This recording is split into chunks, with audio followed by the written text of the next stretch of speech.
네, 우리는 사실 집 안에 있을 때 어떤 문을 두드리는 노크 소리에 반응합니다. 그쵸? 집에 있을 때 내가 막 홀룰룰랄라 막 설거지 하고 있는데 갑자기 똑똑 아니면 혹은 쿵쿵쿵 혹은 띵동 뭐 이런 벨을 누가 두드린다면 그 소리는 우리를 멈춰 세우게 합니다. 흔히 반응은 두 가지 정도로 나눌 수 있을 것 같아요. 첫 번째 반응은 순응형이죠. 네, 나가요. 아니면 네, 잠깐만요. 기다리세요. 어쨌든 이 문에 두드리고 있는 사람에게 내가 나가기 위한 어떻게 순응하는 반응입니다. 보통 이런 경우는 내가 오늘 오기로 했던 손님이 온다거나 아니면 내가 이 사람이 올 것을 알고 있었다거나 아니면 당연히 올 수 있는 뭐 가족이 왔다거나 뭐 친한 이웃이 왔다거나 그런 경우가 이런 순응형일 수 있습니다. 그런데 이것과 달리 우리가 두 번째 유형은 경계형입니다. 누가 똑똑똑 띵동 했는데 올 사람 없는데 하고 멈춰 서는 거죠. 그리고 호닥호닥 거실로 가가지고 여기 이제 현관문에 띵동 한번 열어보는 거죠. 누구야 하거나 아니면 문 앞에 가가지고 거울로 막 누가 왔는지 보거나 아니면 그 자리에서 내가 숨소리도 안 내고 얼어버려가지고 누군가가 인기척도 못 느끼게 하거나 그런 경우가 좀 경계형에 해당하는 경우입니다. 사실 문이라 것, 더 나아가서 노크 소리 하나로 우리가 뭘 알 수 있냐면 사실은 우리 마음의 상태를 알 수 있습니다. 정확하게는 문 밖에 있는 어떤 대상을 향한 우리의 마음 상태를 알 수 있는 거죠. 그러니까 한마디로 이 사람이 나한테 좀 친근하고 내가 아는 사람이고 내가 이 사람에게 마음이 열려 있으면 나도 그 문을 아무런 이유 없이 활짝 엽니다. 그런데 내가 저 사람이 누군지 모르고 저 사람이 뭔가 나한테 경계를 해야 되는 대상이고 전혀 낯선 사람이면 나도 똑같이 문을 열지 않고 얼어 있는 거지요. 그래서 심리학에서는 이 문이라는 것을 단순히 그냥 문으로만 보지 않고 관계의 통로라고 보기도 합니다. 그래서 문을 연다라고 하는 것은 내가 그 대상을 향해 마음을 연다라고 해석하기도 하고요. 그래서 문을 열지 않는다라는 것은 내가 그 대상을 향해 마음을 닫는 것이다라고 보기도 합니다. 그렇기에 이런 의미에서 보면 단순히 그냥 노크 소리, 똑똑똑, 띵동 하는 소리는 사실 어떠한 단순한 소리, 두드림에서 멈추지 않을 겁니다. 이 노크는 어떻게 보면 내 관계, 어떤 그 대상을 향한 내 마음의 회복, 아니면 그 사람이 어떤가에 대해 묻는 소리 혹은 두드림일 수도 있다라는 겁니다. 내가 문을 열면 관계가 열리고 내가 문을 닫으면 그 관계가 멈추는 것이지요. 우리는 살아가면서 우리 마음의 문을 자연스럽게 닫고 열고 할 때가 많이 있습니다. 근데 보통 많이 닫고 살아갈 때가 훨씬 더 많이 있지요. 뭐 많은 이유들이 있을 겁니다. 삶이 분주해서 그럴 수도 있고 팍팍해서 그럴 수도 있고 아니면은 너무 내 스스로 만족하고 너무 뭐 더할 나위 없어서 내가 굳이 마음을 안 열 수도 있습니다. 그런데 우리가 이렇게 마음의 문을 닫고 우리의 어떤 일상과 삶과 그냥 내 자신에게 집중하고 있을 때에도 사실은 문 밖에서 가만히 누군가가 서 계시다는 거 여러분 혹시 알고 계십니까? 조금 무서울 수도 있나요? 그러나 우리는 그분이 오늘 누군지 사실 알고 있습니다. 바로 그분이 예수님이시라는 거죠. 우리는 대림절이란 절기를 함께 지금 보내고 있습니다. 벌써 둘째 주의 초가 밝았지요. 우리는 무려 4주라는 시간을 보냅니다. 4주는 누군가에겐 길 수도 있지만 사실 짧을 수도 있는 절기입니다. 그런데 적어도 그냥 지나가는 절기는 아니라는 것을 우리는 알 수 있지요. 그렇다면 우리가 이 대림절이라는 절기 무려 4주를 보내며 얼마나 그 의미가 있고 적어도 기독교의 가장 큰 의미가 있는 이 절기를 보낼 때 우리는 어떤 의미를 가지고 이 절기를 보내야 할까? 더 나아가 우리의 마음의 상태는 과연 어떤 마음의 상태로 예수님을 맞이해야 할까? 라는 우리의 생각을 가지며 오늘 이 말씀 함께 읽어보는 저와 여러분 되시기를 간절히 소망합니다. 첫 번째로 대림절은요, 나를 되돌아보는 시간입니다. 오늘 본문에 보면 라오디게아라는 교회가 나옵니다. 사실 라오디게아 교회는 좀 신앙생활 조금 해보신 분들이라면 꼭 한 번쯤은 꼭 하시는 교회라고 생각되기도 합니다. 뭐 소아시아 7교회는 뭐예요? 라고 갑작스럽게 물어보면 라고 하지만 라오디게아 아세요? 하면 라오디게아는 알아요 라고 하는 경우도 많지요. 성도들뿐만이 아닙니다. 신학생도 마찬가지예요. 신학생들도 7개 교회 다 알아요? 뭐였더라 하고 있는데 라오디게아 알아요? 그건 알아요 한 경우가 많습니다. 그만큼 이 라오디게아는 우리에게 주는 어떠한 임팩트가 세다라는 거지요. 오늘 그 임팩트가 가장 센 본문 한번 읽어보겠습니다. 오늘 본문 3장 15절에서 16절의 말씀 우리 한 목소리로 같이 읽어보겠습니다. 시작. 내가 내 행위를 아노니 내가 차지도 아니하고 뜨겁지도 아니하도다. 내가 차든지 뜨겁든지 하기를 원하노라. 내가 이같이 미지근하여 뜨겁지도 아니하고 차지도 아니하니 내 입에서 너를 토하여 버리리라.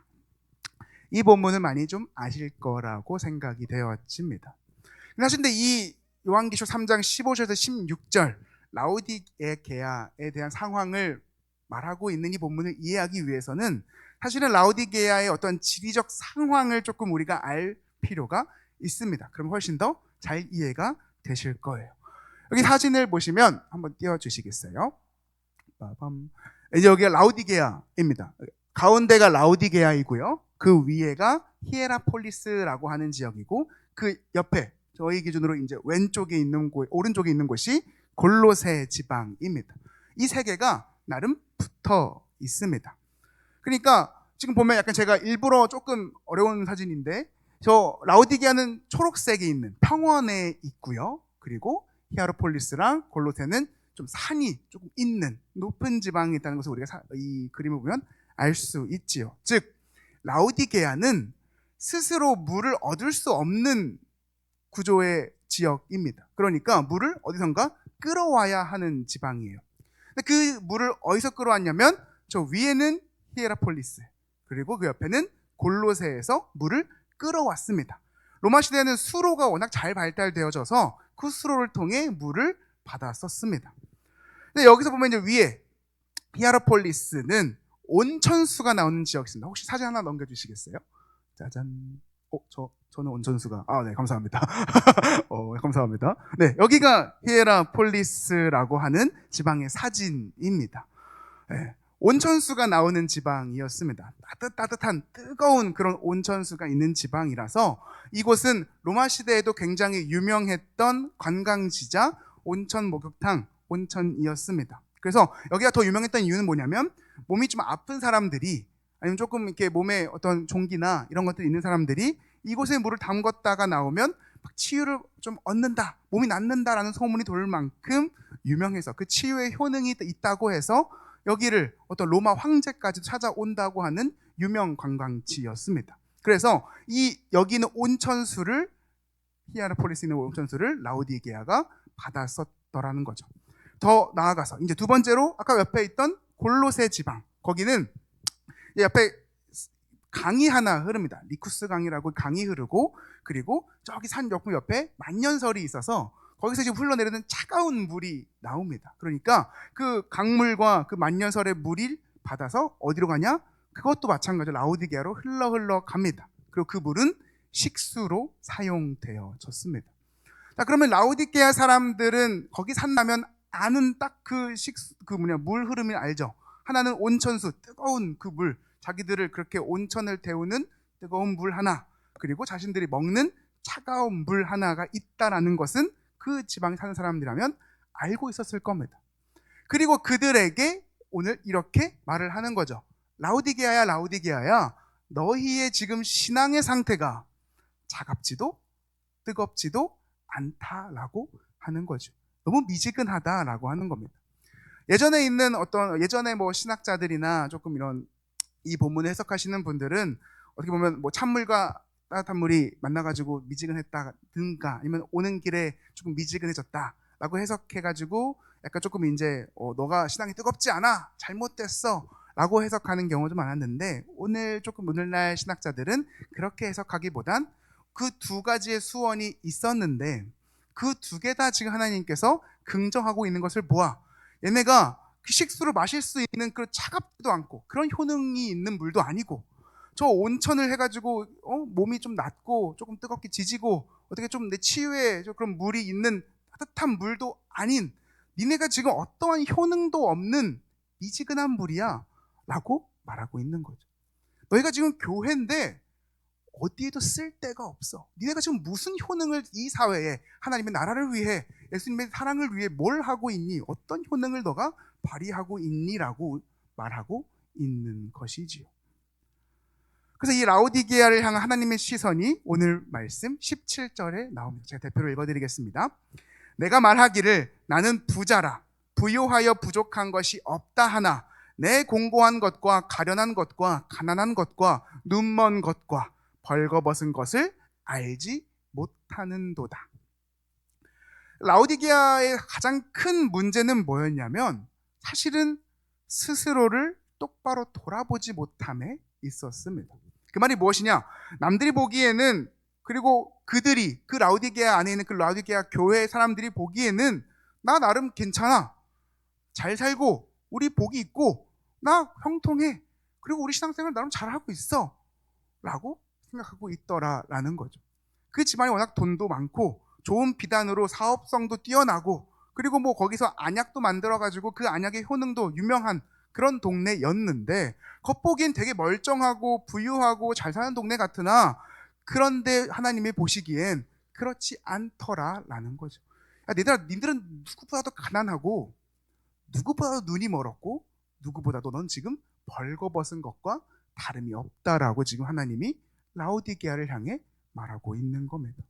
그런데 가장 큰 문제는 자기들이 그런 상태라는 것을 모른다라는 거죠. 그래서 하나님께서 말씀하시는 겁니다. 얘들아 알아야 된다라면서 콕콕 집어줘서 그 라오디게아 사람들이 알 수 있을 만큼의 비유를 통해 그들에게 전하고 있으신 겁니다. 그렇게 이들의 문제는 그냥 좀 잘못되었다, 신앙이 미지근하다를 넘어서 내가 그런 상태인 거를 모르고 있다라는 것에 있더라는 거죠. 그것이 바로 라오디게아의 가장 큰 위기였습니다. 이런 무감각한 것, 그것을 조금 우리는 영적 무감각이라고 하기도 하지요. 사랑하는 여러분, 과연 그것이 우리와 동떨어진 이야기일까요? 그것은 아니더라라는 겁니다. 우리에게서 특히나 믿는 사람들, 그 그리스도인들이라고 불리는 정말 예수님의 제자로서 살아가겠다고 다짐하는 자들에게 있어 가장 크고 어떻게 보면 가장 무서운 죄가 무엇인지 아십니까? 그것은 뭐냐면 내가 내 잘못을 모르는 거입니다. 한참 우리가 이제 한 10년 전쯤, 아니면 좀 간간히 있겠지만 좀 10년 전쯤에 한참 막 많은 그런 범죄들이 일어날 때가 있었습니다. 흔히 사이코패스라는 사람들이 막 연쇄살인을 하면서 막 그런 게 막 연쇄적으로 일어났던 사건들이 한참 떠들썩했었지요. 그래서 우리는 그걸 뉴스로 접할 때마다 같이 정말 분노하고 정말 가슴 답답해하며 정말 그들에게 막 분노를 했습니다. 근데 그 분노의 어떻게 보면 원인 중에 하나는 그들이 많은 사람들을 죽였기 때문, 그냥 그들의 죄를 지었기 때문도 있지만, 우리가 더 원통한 건 쟤네들은 지들이 죄를 지은지 모른다는 사실이 우리를 너무나도 가슴을 아프게 하고 화나게 했더라라는 거지요. 그들이 자신의 죄를 저지른 걸 모르고 그냥 재밌어서, 아니면 그냥 자신의 어떤 쾌락 때문에 했다는 말들이 우리는 더 아프게 했습니다. 그러나 사랑하는 여러분, 함께 우리가 한번 우리의 신앙을 되돌아보자라는 거죠. 나도 사실은 하나님 앞에서 그렇게 행동하고 있었진 않았는가, 우리가 한번 점검해 보아야 한다는 겁니다. 생각해보면 라오디게아 교회가 예배를 안 드렸을까요? 아니지요. 예배 드렸을 겁니다. 성찬을 안 했을까요? 했을 겁니다. 사랑의 교제를 나누지 않았을까요? 아니요. 나눴을 겁니다. 그럼에도 불구하고 하나님이 보시기에겐 그 모든 행동들이, 그들의 모든 마음의 상태가 빈 껍데기와 같았다라고 보셨다는 겁니다. 우리도 한번 우리의 삶을 되돌아볼 필요가 있습니다. 내가 예배를 드리고 있으나 이 마음이 정말 하나님께 향해 있을까? 내가 정말 말씀을 지금 듣고 있지만 정말 이 말씀이 나의 마음속에 정말 이렇게 뿌리 깊게 박히는가? 아니면 내가 그냥 듣고 싶은 것만 듣고 있는 건 아닌가? 내가 기도를 하고 있지만 그 기도가 정말 그 하나님께 닿는 그런 마음인가, 아니면 그냥 형식적으로 중언부언하고 있는 것인가? 우리가 한번 우리의 삶을, 우리의 신앙을 되돌아보자라는 겁니다. 그래서 라오디게아에게 말씀하신 그 따끔한 충언처럼 내 지금의 신앙이 어디에도 쓰이지 못하고 어느 효능도 없이 뜨겁지도 차갑지도 못한 미적지근한 신앙은 아닌지 우리가 한번 내 삶을, 내 신앙을 점검해 보자라는 겁니다. 대림절은 그런 절기입니다. 예수님을 우리가 대림절 때 많이 생각합니다. 우리를 위하여 오신 그 예수님, 그리고 우리를 위하여 다시 오실 그 예수님을 우리가 묵상하고 기념하는 절기가 대림절이지요. 그런데 우리가 그분의 탄생, 혹은 그분의 일대기, 그분의 사역, 그분의 마음가짐, 이런 것들 우리가 열심히 묵상하고 살필 때에 우린 자연스럽게 뭘 볼 수밖에 없냐면 나를 볼 수밖에 없습니다. 예수님은 이걸 위해서 오셨는데 나는 어떤 마음 상태지? 예수님은 이렇게 사역하시면서 나에게 이걸 알리고 싶으셨는데 나는 그거를 얼마나 내 삶에서 실천하고 있지? 예수님은 정말 나를 위해 십자가를 달리셨다고 하는데 내가 그걸 얼마나 가슴 절절하게 느끼고 있는지. 결국 예수님을 묵상하면 할수록 우리는 나를 묵상할 수밖에 없습니다. 그러다 보면 내 신앙이 진짜 정말 하나님의 나라와 그 영광을 위해 쓰이고 있나? 효능이 있나? 정말 뜨거우면 뜨거운 대로, 차가우면 차가운 대로 그 효능이 있는데 사실은 내 신앙과 내 삶이 미적지근한 건 아닌가? 우리의 삶을 되돌아보게 되돌아라는 겁니다. 사랑하는 여러분, 그렇게 우리가 이 대림절을 맞이하며 우리의 삶을 되돌아보기를 원합니다. 내 삶을 되돌아보며 하나님, 내 삶이 과연 하나님이 보시기에 정말 뜨거우면 뜨거운 대로, 차가우면 차가운 대로 하나님이 원하시는 그 쓰이고 싶으신 대로 내가 살아가고 있는지요. 그것이 아니라면 하나님, 내가 다시 나를 돌아보겠습니다 하는 그런 절기, 그런 대림절 되시기를 저와 여러분 우리 모두가 되기를 주님의 이름으로 간절히 소망합니다. 두 번째로요, 대림절은요 주님께 되돌아가는 시간입니다. 19절의 말씀 우리 함께 한 목소리로 읽어보겠습니다. 시작. 무릇 내가 사랑하는 자를 책망하여 징계하노니 그러므로 내가 열심을 내라 회개하라. 사실 우리가 돌아보기만 한다고 해서, 나를 묵상한다고만 해서 어떠한 변화, 어떤 드라마틱한 일이 아니면 조금은 내 삶이 달라지는 것은 사실 없습니다. 그런데 대림절은 나를 돌아보는과 동시에 그래서 그것을 회개하고 그것이 변화가 시작되는 시간입니다. 즉 우리가 주님께 되돌아가는 시간이지요. 주님께서 앞서서 라오디게아를 책망하셨습니다. 그들을 정신 차리게 하셨습니다. 얘들아 너넨 지금 너무 미적지근해. 야, 차가우면 차가운 데 내가 너희들 어딘가 쓰일 때가 있고, 뜨거우면 뜨거운 대로 내가 이 세상에 쓸 때가 있는데 너희들은 지금 내가 어디다 쓸 데가 없다. 쓰고 싶어도 너희의 상태가 쓸 수가 없다. 그렇게 정신 차리게 한 이유가 뭘까요? 구집이 그들에게 쓴소리를 하며 예수님께서 라오디게아에게 책망하신 이유가 뭘까요? 그들이 미워서요? 안 입고 와서요? 그들이 막 지옥 갔으면 좋겠어서요? 그것은 아닐 겁니다. 사실 그 모든 책망은 사랑의 정수겠지요. 잠언 27장 5절은 이렇게 말을 합니다. 면책은 숨은 사랑보다 나으니라 라고 말합니다. 여기서 면책은 책망입니다. 누군가를 책망하고 꾸짖고 어떻게 잔소리하는 것, 그것은 그 사람이 인생을 망하기 위해서, 그 사람이 너무 못되고 나쁘고 걔가 진짜 그냥 어떻게 내 삶에서 끊어졌으면 좋겠어서가 아니라 그 사랑의 가장 일종이다라고 성경은 말하고 있더라는 겁니다. 사랑하지 않으면 꾸짖지 않지요. 사랑하지 않으면 면책하지 않습니다. 사랑하지 않으면 그냥 방관합니다. 그냥 냅두죠. 얘가 뭘 하든, 얘가 좋은 데를 가든 나쁜 데를 가든 별로 신경 쓰지 않습니다. 조금 극단적인 예를 한번 들어볼까요? 상상해 보세요. 여러분의 자녀나 혹은 여러분의 손주가, 내가 이제 예배를 너무 은혜롭게 잘 끝나고 딱 집에 가는 길에 골목길에서 마주쳤습니다. 근데 얘가 뭔가를 하고 있어요. 예? 구름 과자를 갑자기 피고 있는 겁니다. 여러분 그거를 목격하셨어요. 내 사랑하는 자녀가, 내 사랑하는 손주가 예? 그걸 하고 있는 걸 목격했을 때 여러분 어떻게 하실 겁니까? 가던 길 가야지 하실 겁니까? 아니죠. 그 자리에 가가지고 바로 그냥 야! 너 제정신이야? 미쳤어? 안 꺼? 소리치고 화내고 아니면 뭐 조금 격하면 조금 이제 그렇죠? 예, 몸의 대화를 좀 나누고 그런 것들을 우리는 하겠죠. 왜요? 얘가 잘못된 길을 가기를 원치 않으니까. 더 깊이 들어가면 내가 얘를 사랑하니까. 그럼 제가 반대로 생각해 볼까요? 그냥 이제 오늘 예배 끝나고 집에 갑니다. 웬 아저씨가 그냥 주차장 앞에서 구름 과자를 피고 계세요. 여러분 그럼 그 분에게 야! 너 왜 펴? 하실 거예요? 안 하시죠. 굳이요. 저 사람이 담배를 피든 말든 저 사람이 구름 과자를 맛있게 드시든 아니시 드시든 사실 우리는 신경 쓰지 않습니다. 왜요?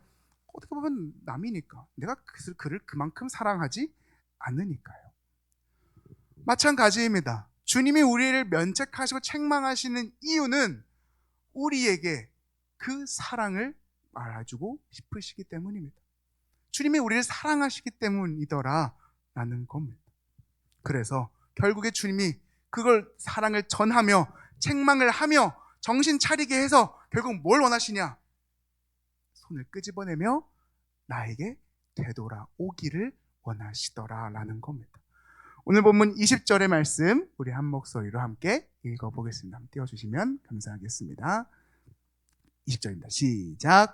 볼지어다 내가 문 밖에서 서서 두드리노니 누구든지 내 음성을 듣고 문을 열면 내가 그에게로 들어가 그와 더불어 먹고 그는 나와 더불어 먹으리라. 아멘. 이 말씀이 그 사랑의 정수를 우리에게 보여줍니다.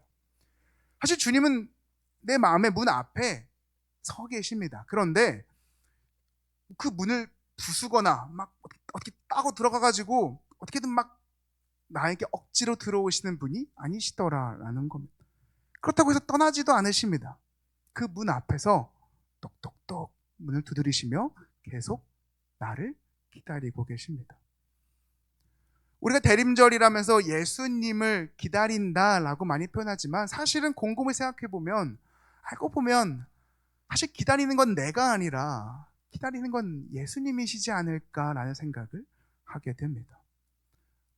내가 다시금 예수님께 돌아오기를, 내가 내 죄를 정말 다시금 깨닫고 그 하나님께, 그 예수님께 내 마음의 문을 열기를 기다리고 계신 게 아닌가 그런 생각이 들지요. 그렇기에 우리는 다시 한번 우리 마음속에 새겨야 할 것은 내가 잘못했다고 해서, 내가 지금 죄인이라고 해서, 내가 그것을 깨달았다고 해서 예수님은 나를 버리셨을 거야, 그렇지 않고서는 말이 안 되는데, 내가 이런 걸 예수님이 아시는데 날 기다리신다고, 예수님이 이런 거를 용인해 주신다고 하면서 예수님을 더 떠나고 더 피하고 더 숨는 것이 아니라 그 마음을 가지고, 그 상한 마음, 그 잘못한 마음, 그걸 가지고 예수님께 나아가자라는 겁니다. 그것이 바로 대림절의 의미이지요. 옛날에 고대 신학자 아우구스티누스라는 사람이 있습니다. 그가 고백록이라는 책을 썼는데, 사실 그는 간단하게 말해선 젊어서는 엄청 방탕하게 살았습니다. 그런데 어느 날 방탕하게 놀다가 문득 갑자기 이런 생각이 친 겁니다. 이렇게 살아는 안 되겠다. 그리고 그는 예수를 계속 믿고 교회 나아가서 정말 다시금 하나님, 내가 잘못했습니다, 내가 이제 이렇게 살지 않겠습니다 고백하며 그는 예수님을 전하는 사람이 되었습니다. 그리고 그 훗날 그 사람이 고백록이라는 글을 쓰면서 이렇게 고백을 합니다. 주님, 저는 너무 멀리 떠나 있었습니다. 그러나 주님은 단 한 번도 저를 떠난 적이 없으십니다 라고 그가 고백을 합니다. 그는 하나님을 외면하고 회피하고 더 죄를 지으면 지은 만큼 더 멀리 갔는데, 하나님은 내가 어딜 가든지 어디 더 멀리 가든지 그 앞에 서서 나를 언제나 기다리셨다라고 그는 고백하고 있지요. 그때 그는 깨달은 겁니다. 하나님은 나를 기다리시는 그런 사랑이 넘치시는 분이구나라고 그런 고백하는 거지요. 사랑하는 여러분, 저는 이것은 단순히 이 고대 신학자 아우구스티누스만 느낄 수 있는 특권이 아니라고 믿습니다. 저와 여러분 우리 모두가 누릴 수 있는, 그리고 반드시 누려야 할 특권이라고 믿습니다. 우리 예수님은 오늘도 우리 마음 앞에 서서 기다리고 계십니다. 그리고 똑똑똑똑 사랑하는 우리 아무개 있나요? 라고 묻고 계십니다. 여러분은 뭐라고 그 주님께 응답하시겠습니까? 없는 척 숨죽이시고 인기척도 안 내시며 아직은 때가 아니야, 예수님이 나를 반길 수가 없어, 분명 저렇게 가만히서 하시면서 분명 나를 혼내실 거야, 나를 또 잘못되게 하실 거야 하실 겁니까? 아니면 그 하나님 앞에 내 있는 죄, 내가 잘못했던 것 다 토하며 하나님 내가 잘못했습니다, 지금이라도 돌이키겠습니다 하며 그 예수님께 나아가시겠습니까? 감히 바라건대 후자의 삶을 선택하는 저와 여러분 우리 모두가 되기를 주님의 이름으로 간절히 소망합니다. 말씀을 마치겠습니다.